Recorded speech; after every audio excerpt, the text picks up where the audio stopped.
السلام علیکم ناظرین، میں محمد اسلم حسین سیاست کی خبروں میں آپ سب کا استقبال کرتا ہوں۔ صدر جمہوریہ رام ناتھ کووند اور نائب صدر ایم وینکیا نائیڈو نے میلاد النبی صلی اللہ علیہ وسلم کے موقع پر ہندوستانی شہریوں کو مبارکباد دی اور تمام افراد سے کہا کہ وہ ملک میں امن و ہم آہنگی اور معاشرے کی فلاح و بہبود کے لیے کام کریں۔ رام ناتھ کووند نے اپنے پیام میں کہا کہ میں حضرت محمد صلی اللہ علیہ وسلم کے یوم ولادت کے موقع پر تمام ہم وطنوں بالخصوص مسلم بھائیوں اور بہنوں کو گرم جوشانہ مبارکباد دیتا ہوں۔ انہوں نے کہا کہ محمد صلی اللہ علیہ وسلم نے امن و بھائی چارے کا پیغام دیا ہے اور دنیا کو انسانیت کی راہ دکھائی ہے۔ نائب صدر وینکیا نائیڈو نے میلاد النبی صلی اللہ علیہ وسلم کے موقع پر ایک پیام میں عوام کو مبارکباد دی۔ انہوں نے اپیل کی کہ میلاد النبی صلی اللہ علیہ وسلم مناتے ہوئے کووڈ-19 پروٹوکول پر عمل کیا جائے۔ ممبئی شہر میں اگر آپ برسر عام ماسک پہنے بغیر پکڑے جائیں تو آپ کو جرمانہ ادا کرنے کی صورت میں سڑک پر جھاڑو لگانا پڑے گا۔ بی ایم سی نے بتایا کہ جو لوگ 200 روپے جرمانہ ادا نہیں کریں گے ان سے کمیونٹی سروس کے تحت جھاڑو لگوائی جائے گی۔ کورونا وائرس کی وبا کے پیش نظر عہدیداروں نے انفیکشن کی روک تھام کے لیے فیس ماسک کو عوامی مقامات پر لازمی قرار دیا۔ بہار کے مونگیر میں فائرنگ واقعے پر برہم سینکڑوں افراد کے ہجوم نے آج پولیس کی گاڑیوں کو نظر آتش کر دیا اور پراب سرائی پولیس اسٹیشن اور ایس پی کے دفتر پر توڑ پھوڑ مچائی۔ بعد ازاں ہجوم نے پراب سرائی پولیس اسٹیشن کو نظر آتش کر دیا۔ مونگیر میں صورتحال انتہائی کشیدہ ہو گئی ہے، جہاں آج بھی تمام دکانات کو بند رکھا گیا ہے۔ کشیدگی کے مد نظر الیکشن کمیشن نے مونگیر کے ضلع مجسٹریٹ راجیش مینا اور سپرنٹینڈنٹ آف پولیس لیپی سنگھ کو برخاست کر دیا ہے۔ بہار میں additional chief electoral officer Sanjay Kumar Singh نے ان دونوں عہدیداروں کی برخاستگی کی توثیق کی اور کہا کہ نئے افسروں کو بہت جلد تعینات کیا جائے گا۔ جمعرات کی دوپہر بڑی تعداد میں مقامی افراد کا ہجوم ایس پی کے دفتر پر جمع ہو گیا اور مونگیر پولیس کے خلاف نعرے لگائے۔ برہم عوام نے الزام عائد کیا کہ مونگیر پولیس نے پیر کی رات دین دیال اپادھیائے چوک پر درگا کے بھکتوں پر فائرنگ کی تھی، جس کے نتیجے میں ایک شخص کی موت ہو گئی اور متعدد افراد زخمی ہو گئے۔ اس واقعے کے بعد ایک ویڈیو وائرل ہوا جس میں ملازمین پولیس کو پوجا کے لیے آنے والوں پر لاٹھی چارج کرتے ہوئے اور لوگوں کو جان بچانے کے لیے مورتیوں کے پاس پناہ ڈھونڈتے ہوئے دیکھا گیا تھا۔ کانگریس نے آج بی جے پی صدر جے پی نڈا پر حملہ کرتے ہوئے سوال کیا کہ بی جے پی ہر وقت پاکستان کو ملک میں الیکشن کے وقت کیوں لے آتی ہے۔ کانگریس ترجمان گورو ولبھ نے کہا کہ ایسا محسوس ہوتا ہے کہ بی جے پی صدر نے پاکستان میں الیکشن لڑنے کا فیصلہ کیا ہے، اسی لیے وہ پاکستانی ٹی وی چینلوں کو دیکھ رہے ہیں اور ایک ایسے وقت ملک میں پڑوسیوں کے بارے میں بات کر رہے ہیں جب بہار میں الیکشن منعقد ہو رہے ہیں۔ انہوں نے میڈیا نمائندوں سے بات کرتے ہوئے کہا کہ کانگریس پارٹی فوج کے ساتھ کھڑی ہے اور کھڑی رہے گی، لیکن سوال یہ ہے کہ بی جے پی کو کیوں پاکستان کی یاد الیکشن کے وقت آتی ہے۔ کورونا وائرس کو مرکز نظام الدین سے جوڑ کر تبلیغی جماعت سے وابستہ لوگوں اور بالخصوص مسلمانوں کی شبیہ کو داغدار کرنے اور ہندوؤں مسلمانوں کے درمیان منافرت پھیلانے کی دانستہ سازش کرنے والے ٹی وی چینلوں اور پرنٹ میڈیا کے خلاف مولانا سید ارشد مدنی کی ہدایت پر سپریم کورٹ میں داخل پٹیشن پر آج سپریم کورٹ میں مرکزی حکومت حلف نامہ داخل نہیں کر سکی اور مزید مہلت طلب کی۔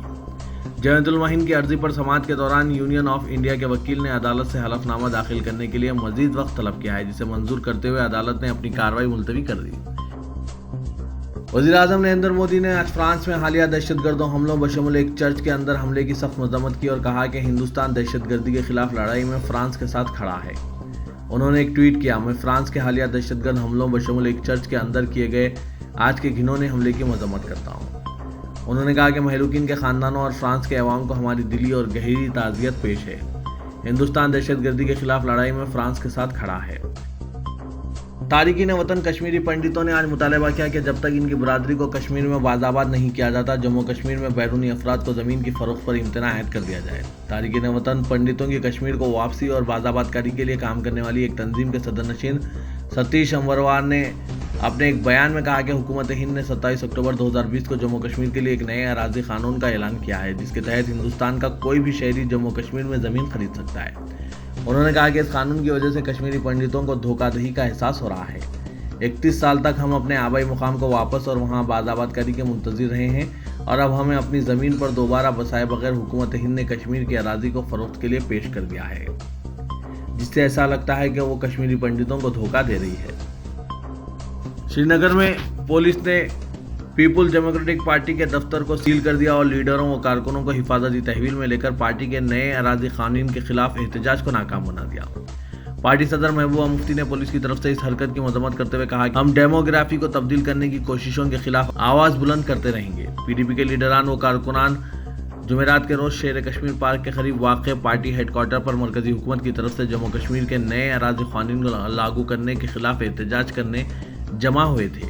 وہاں پہلے سے ہی بھاری تعداد میں تعینات سیکورٹی فورسز بالخصوص جموں کشمیر پولیس کے اہلکاروں نے حرکت میں آ کر انہیں حفاظتی تحویل میں لے لیا۔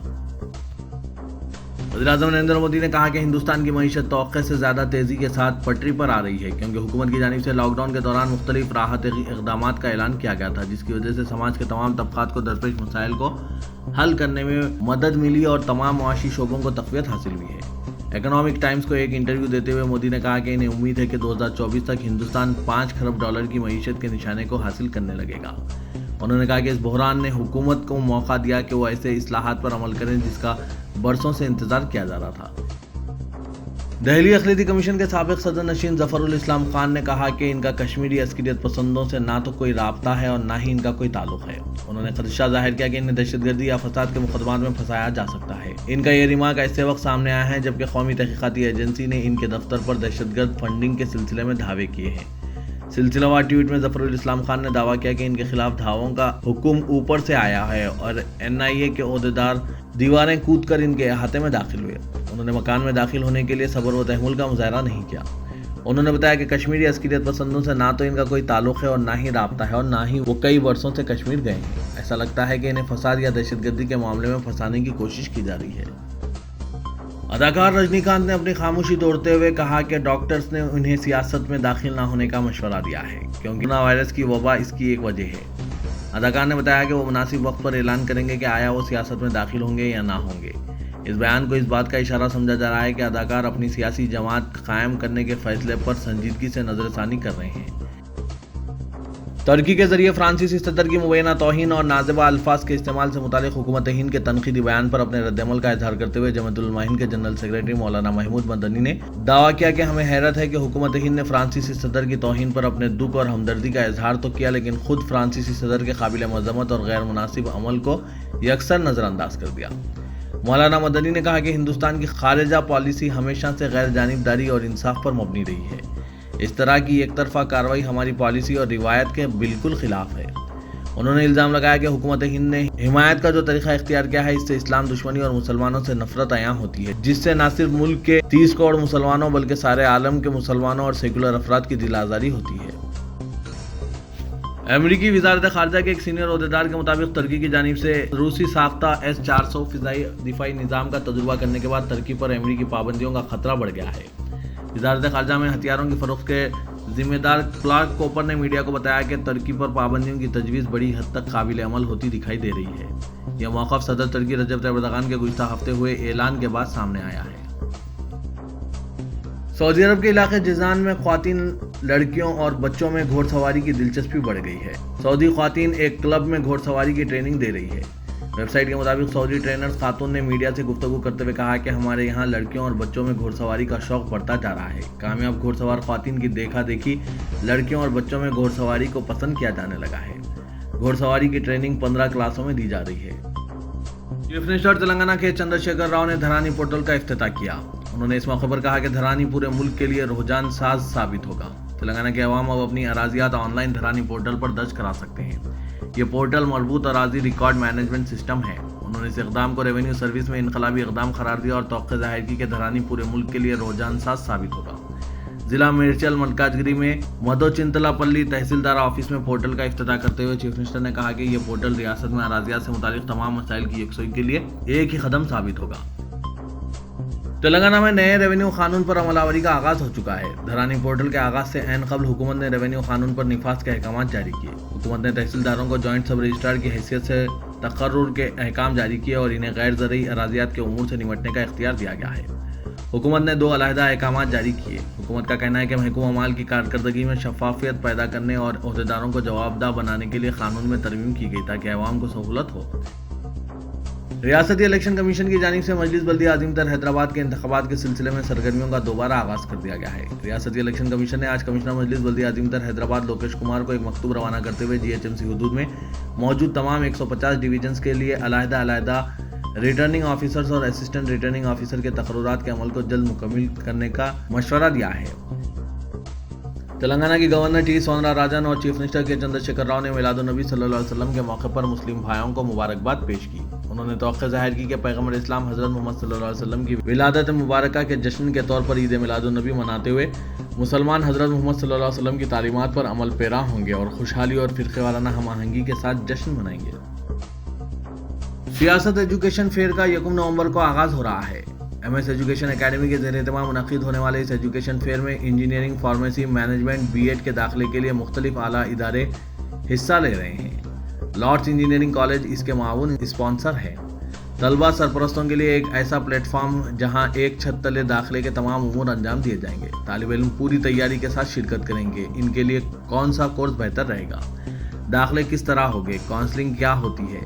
محبوب حسین جگرحال احاطہ سیاست ہیبٹس پر 1 نومبر اتوار کو صبح 11 بجے سے اس کا افتتاح عمل میں آئے گا۔ روزانہ اوقات 11 بجے تا 5 بجے دن رہیں گے، لیکن 3 روز اس ایجوکیشن فیئر میں اتوار، پیر، منگل کو طلبہ اپنے سرپرست کے ساتھ شرکت کر سکتے ہیں۔ اس منفرد اور بامقصد تعلیمی نمائش میں طالب علم پین پیپر کے ساتھ اپنے شکوک شبہات کو دور کرنے کے لیے شریک ہوں۔ مجلس بچاؤ تحریک کی جانب سے فرانس کے صدر مائکرون کے مخالف اسلام اور گستاخ رسول صلی اللہ علیہ وسلم کی تائید کرنے کے خلاف چنچل گڑھے میں احتجاج منظم کیا گیا۔ امجد اللہ خان خالد سابق کارپوریٹر کی قیادت میں پارٹی کارکنوں کی کثیر تعداد نے ہاتھوں میں پلے کارڈ تھامے ہوئے صدر فرانس ڈاؤن ڈاؤن کے نعرے بلند کیے۔ فرانس کی اشیاء کا بائیکاٹ کرنے کا مطالبہ کیا گیا۔ تقریباً پون گھنٹے تک احتجاج جاری رہا۔ بعد ازاں امجد اللہ خان خالد نے میڈیا سے بات کرتے ہوئے بتایا کہ فرانس کی حکومت بالخصوص صدر فرانس کی جانب سے مخالف اور غصہ بیانات کے ذریعے مسلمانوں کی دل آزاری کی جا رہی ہے، جس کو کوئی بھی مسلمان برداشت نہیں کر سکتا۔ امجد اللہ خان نے مسلمانوں سے تمام فرانسیسی اشیاء کا بائیکاٹ کرنے کی اپیل کی ہے۔